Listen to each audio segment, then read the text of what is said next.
So last year we did an episode kind of around Easter time, and we were talking about it was our first major holiday without Nan. And, I told this story of Easter flowers were always a really big deal. So we would get a flower for Nan, we would get one for Graham, and then we would get one for my mom. And so, I was home for Easter and my dad called me to go get the Easter flowers and I was only getting two. I was getting one for my Graham and one for my mom. And I told him I could do it. It seemed fine at the time. And, I walked into Wegmans and I was walking out with two flowers and not three. And I was just crying. It was one of those things where I thought about buying the third flower, but like, what would I do with it? And like, it caused more questions than it answered. This year we just completed the second Easter. And I thought to myself before Easter started, well, this should be easier. Like I should be better. Last year was hard and I knew it was going to be hard. And so this year should be easier. This year was not easier. I actually couldn't even get myself to go to Wegmans to pick up a flower. So I did something totally different this year for Easter. I went to my sister's in Connecticut and, in my head, she was hosting Easter. So I was supposed to get her an Easter flower like that. That was the logic, in my brain. And Well, that's Nan logic, but go yep. ahead. So, but I couldn't do it. And the world didn't end because there wasn't an Easter flower, but it wasn't easier. And I sat there on the Saturday before Easter and I was so upset at myself because it was like, well, you did it the first time. And it should be easier. And it should be easier. And it's not easier. And I think, there's this whole misnotion that the first year's the hardest year. Like that's what I kept hearing, that the first time's the hardest. And so today we're really going to talk about that's not true. It's different. It's hard in a different way, but we're really going to talk about the second year and why I don't want to say that it's harder, but it's just a different kind of experience and it's not easier. And if you don't think it's easier, there's nothing wrong with you for that. And so, my name's Cortney and I'm here with my mom, Julie, and we're here on the Hey Woman podcast. So my Nan passed away in December of 2024. And, we started this podcast as a way to kind of start working through grief, to be honest with you. So we started it a couple months after she passed. And one of the first episodes we did, we talked about the first. And so we're here today to to honor her, to celebrate her, and talk about the second year and what that looks like as we're kind of gearing up for a whole bunch of seconds. Yeah, and I think for everybody listening, it's like for everybody to understand, like it's it's not easier. It's different. In fact, quite honestly, the second year is when you realize like it's permanent. Yeah. And I know like I struggle with that because intellectually, of course, somebody passing away is permanent. Or, even if you're still caring for your loved one, that diagnosis is permanent. Yeah. Whether it's a dementia diagnosis, a cancer diagnosis, that's permanent. So like it doesn't get easier. You're dealing with different things in different ways. We did want to spend this time talking about, grief in that second year. And, there's a lot of statistics that talk about, in the first year, you might just be feeling like you can just survive. But the second year, you have this realization that it doesn't just get away. Like, time heals everything. I don't know. Certainly not in the second year. So what the research shows us that depression often spikes early. And grief-related disorders can emerge later. So large longitudinal studies show that depressive symptoms tend to peak close to the loss and decline within 12 months.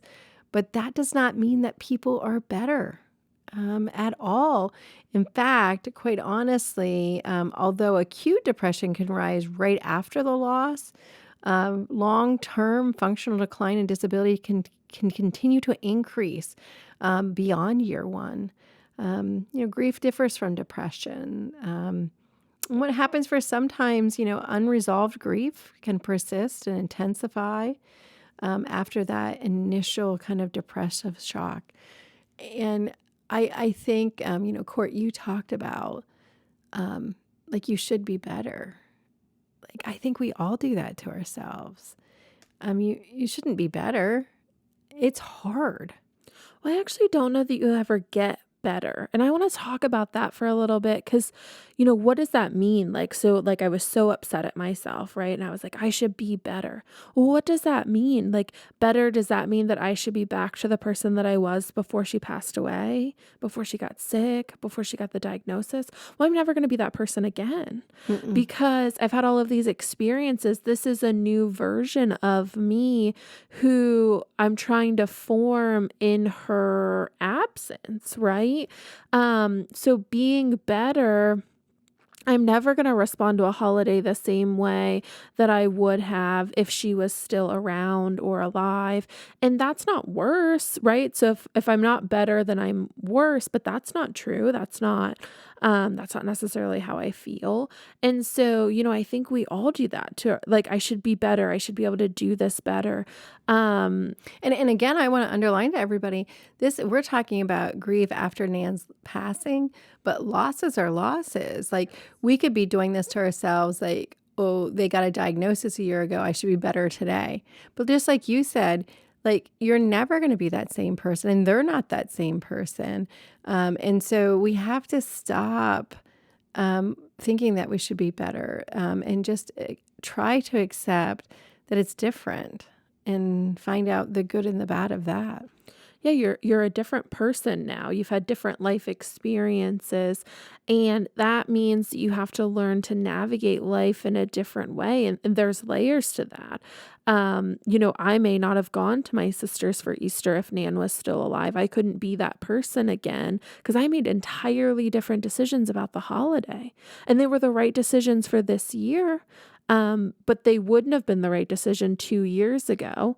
And that doesn't mean that I was a better person then or now. It just means that my life was in a different place. And so, I think people really need to kind of take a step back. And I think in the first year, I did a better job allowing myself to feel whatever came because you were prepared for it. So you knew the first Easter was going to be hard. It was the first major holiday. It was the first time we weren't going to see her. It was the first time my schedule was really interrupted. You also like allowed yourself to not be okay. Like Right. somehow it was okay not to be okay. Right. And so what, 365 days later, I can't not be okay. Like, you can. And I think you should be if that's where you're at. I also think this is where people do themselves the second biggest disservice, which is they compare their grief journey to somebody else. And everybody is on their own journey. I even think about like you and I sitting here, like we're both on our own grief journey. Now we're Mhm. luckily walking it together, but we're on our own journey, and what works for me isn't going to work for you. No, and some of it, sometimes, I have to stop and pause at places you don't have to. And sometimes you have to stop and pause at places that, I don't have to. And so yet it is our own journey. And just because somebody's better or perceived to be better at one holiday versus another, or if you know somebody who's also, if you've lost a parent I think this happens a lot more with diagnoses where like, your parent or grandparent or somebody is diagnosed with Alzheimer's or dementia and somebody else and it's like, well, they were fine. And it's like, we actually don't know that they were fine. They might have just Right. been better at faking it than you are, They might right? be like social media fine. Right. Right. I think that plays a huge part into it today where so many people are sharing so much of their lives on social media. Well, that's so curated. I could have Mm. posted a happy selfie of me, coloring Easter eggs at Steph's house and, never mind the fact that I spent 2 hours crying back to back to my apartment. Like, I think they social media curate their lives. And I think it does a detriment to the grief journey because it makes people feel like they're not doing it right. Well, and if people think like they're alone in how they feel, there was a survey, a 2024 JAMA Network Open study found that 20% of adults who had lost somebody met the criteria for prolonged grief symptoms. 30% met the criteria of a major depressive disorder. 29% had co-occurring conditions like PTSD, depression. And so what it really means, and sometimes is that like sometimes people don't discover that something's wrong until year two. Mhm. Um, and I think part of that is it's because the world, or at least they perceive the world, expects them to be functioning again. Mhm. And so, I think about this. I, just filed my taxes, and last year I didn't make as much money. I own my own businesses, and none of my businesses did as good. I look back at that and think, wow, I was not good. I mean, I kind of knew it, but wow. But then I think about today, well, I don't know that I'm better. I'm different though, Right. so I may be better at, taking back control of some of my businesses and making some decisions. That doesn't mean I'm personally better. Right. Yeah. No, I function better at work this April than I did last April, right? I can concentrate better. But my fuse is shorter. So things that wouldn't have bothered me maybe 2 or 3 years ago, irritate the crap out of me now. Yeah. They do. And I have more staff now than I ever have reporting to me. And I have good staff that report to me. They've been trained, they know what they're doing. They're not perfect. None of us are. I'm not, God knows I don't show up to work perfect, but, that doesn't mean that it's better. Hmm. And it doesn't mean just because we've been able to get that function of our lives back on track. Some people are able to, get the work part. Some people give up dating. Some people give up social interactions. I think the social part of my life, is the slowest to come back in year two because I knew the work part had to come back. Hmm. And it takes me so much energy to do that I don't have as much left over on the weekends to have conversations or to go out or to do things that I like to do. I loved getting like my hair done and my nails done, and I don't enjoy getting my hair colored as much anymore. I really don't. My hair's not naturally the color that it is, and so I either have to keep doing it or not. But I used to call her after every time. Hmm. And it was something I got through in year one, but it is not something I enjoy anymore. And it's something I really used to look forward to. And I think you find those things in year two, and it's like, oh, this isn't just a symptom of or a small symptom of grief. It's not something I'm going to get over. I think in year one, there's so many things, and you're like, oh, yeah, that made me sad, but I'll get over that. In year two, you're like, oh, no, this is permanent. I don't enjoy these things anymore. Yeah, so one of the quotes, in preparing this, it talks about the second year is often when grief stops being crisis validated and starts being misunderstood. Yeah, again, like you're saying, what do you do with that? Do you stop getting your hair colored? Do you just say, okay, I'm going to do it because it's a task now? So it went from something that I enjoy. But then how do you bring back those things that you enjoy? Because if we just keep doing all these task validated things or work related things and don't have time to enjoy life, that's where people get themselves into cycles of depression and just, not being able to deal with the grief. So it's not helpful, especially if anniversaries, these things Easter this year or other things are just going to keep intensifying themselves as you go on and, really and sometimes worsen over time.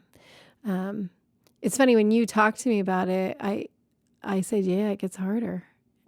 Mhm. I probably wasn't really helpful. Well, I Like, mean, it was validating in some way, right? Where it's not just me. And I uh-huh. think that's if anybody's listening, one of the biggest things you could take away from this episode, if you feel this way, and I don't mean to be like this, but I do think it happens to women more than it happens to men, where you feel like you should be better. Hmm. I think they carry a lot of that burden themselves. So if you feel that way, I mean, the first thing to take away from this is that you're not by yourself, and lots of people feel this way. Hmm. And I also think it's a license to try new things that maybe you didn't enjoy before, but maybe you will now. For me, I think about it, maybe it's time to find something new that I didn't share with her.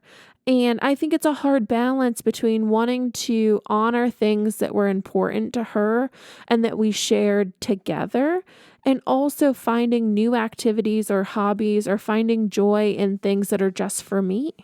Yeah, I agree. Like, I think, one of the things that we think about is, kind of letting your identity evolve. Like, and I think a lot of people, this happens not just in a vacuum. So, for me, Nan passed away at a time that, you kids were, moving off. So, DJ came home and now he's about to go back to law school. So, just thinking about like, who am I without Nan being there and not just having to care for her, but, a lifelong of, relationship and, just thinking about what does my life look like now? And I think it's interesting because you're kind of struggling with the same questions just differently, and whether the loss brings that to the surface that allows us to talk about that, or makes us feel uncomfortable enough that we're willing to say something has to change. But I think, one of the hard parts is kind of letting your identity evolve without rushing it, which is kind of what you're talking about. I also think, when you go through like such a long caregiving journey like we went through with Nan, you That is part of your identity. it is part of your identity. It was who I am. Like, so like my friends knew like I was going home to see her, or I made decisions not even consciously at the end about like things that I would do in my life that evolved around being able to care for her, being there for her, being able to visit her. And so, I wasn't going to make a major change in my life because it was working and it was serving what I needed at the time. Well, you also knew that there was a timeline. Yeah. We of course didn't know when Nan was going to pass away, but we all knew that like time was dwindling. Yep. Right. So you're willing to do those things. And, so although we miss her, I think it's kind of figuring out what are the things that we set aside, or what are the new things. Right. Yeah. What did we put on pause? Or, what's a new dream to have now that you have? And it sounds bad to be like, now that I have time, but it kind of is now that I have time to think about. And I think what you said about like, being uncomfortable, like that's kind of true. Like you're uncomfortable in this, this moment in life because it's not exactly what you thought it was, or it's different than Mhm. it was before. And sometimes that can be a blessing to open up, which is, what do you really want? Because I Mhm. haven't answered that question for myself in a long time. And I think most people that are going through the caregiving journey, they don't answer that Well, you question don't for have them. time. You don't. Yeah, I mean, Or the energy or Mhm. or the ability to change it even if you did figure it out. Right, right. I think it's important. I also think, you talked a little bit about like social and, but even broader than that, the support that you have. So I think for me, through this grief journey, I realized I had some good support in my life, and I realized I didn't have some good Mhm. support. And I have to, like, I'm a person who loves hard and probably, I don't want to say hates hard, but like definitely doesn't have time in my life for people who, I feel aren't able to engage at the level that I'm able to help them. And so I think for me too, it's like, so how do you rebuild that support? And whether that's, social. So certainly Nan took a lot of time. There were social things around caring for her, whether that was Verla and Jasmine or the facility. Just like when you're raising kids, like, you become friends with the sports, parents and stuff. But like when that's gone, like how do you rebuild that? And I think for me, the difference is a lot of people didn't get what I was going through, and I need to rebuild support in a different way, or I'm more choosy about it. I don't know. It's hard. I think it looks different for me. Well, I mean, I think, you go through such an important thing and like, you find out who your friends are and like you Mhm. kind of do. And the people that showed up to help with Nan's funeral, like it's a different level of people. And they've entered my life, or the people that made it through the caregiving journey with me that didn't make me feel bad about putting her first, right? Mhm. You have different relationships with them now. And I also think the social thing, when you talk about the first year or you talk about caregiving, people are really understanding in the caregiving journey, like they get it. People are really understanding in the first year because they know it's hard. The second year is isolating, Mhm. because there's a lot of societal pressure that's like, okay, like I've been patient, you know, Why like don't you get over it? because it's kind of like we were a good friend to you, like now it's just as much as like I'm Mhm. talking about like people being good friends to me, like I also have a responsibility to be a good friend to them and Mhm. put them first. And that's only fair, right? But if you can't do that, like yeah, like there is the second year becomes a little bit more isolating. One, because you internally feel like I should be better. But two, some of society is saying like, are we still on this? And it's like, yeah, like I Yeah. am. And yet it may be that just now, like, the real processing is happening. Like, in the beginning, it could have just been like so acute, that you were, again, just surviving. But now, like, we can really start to process, what does this mean in our lives? What are our next steps?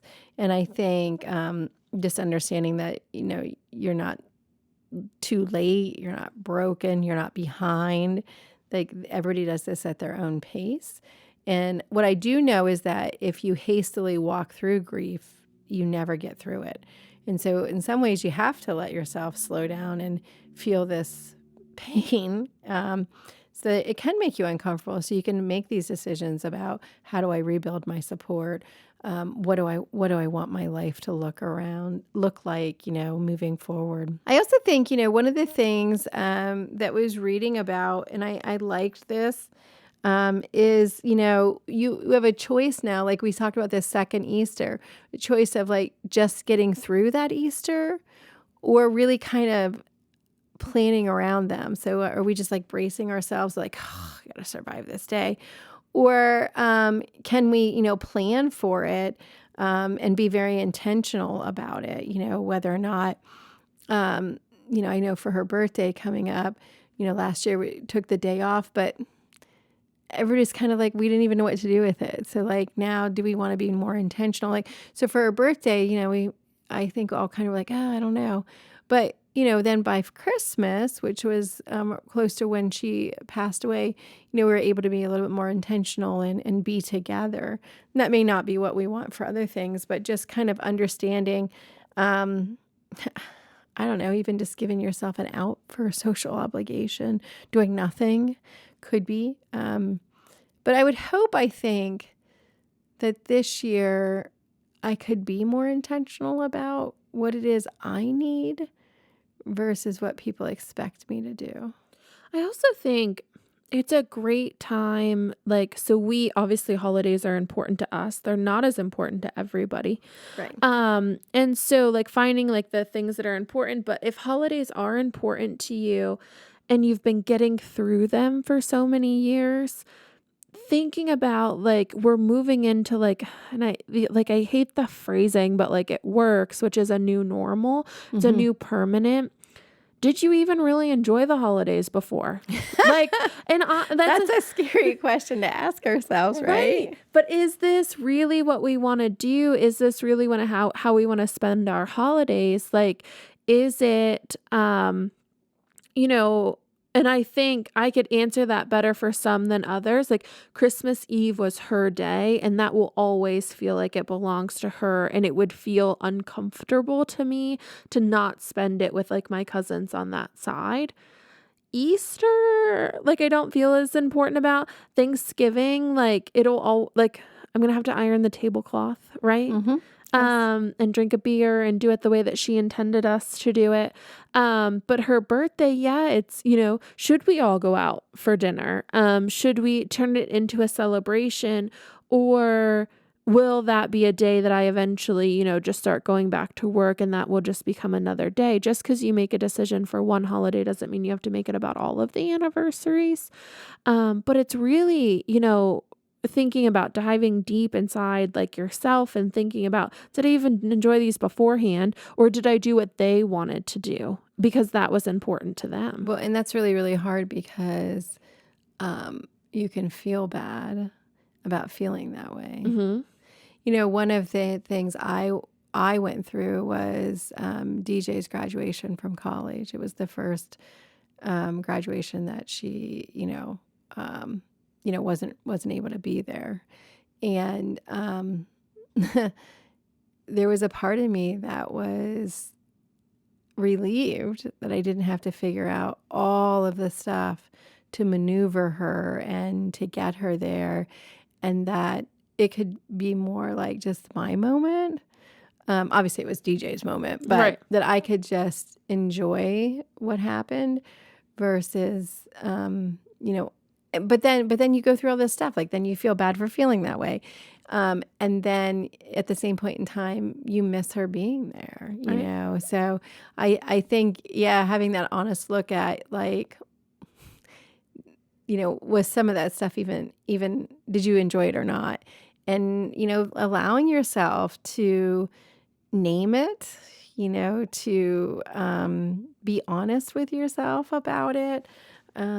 Even, still saying, I'm happy that I get to do this, but I'm still grieving. Right. And that it feels like a paradox. And I think that's what makes year 2 so complicated is it's the mixing of emotions that's really hard because you're going back to living your life, right?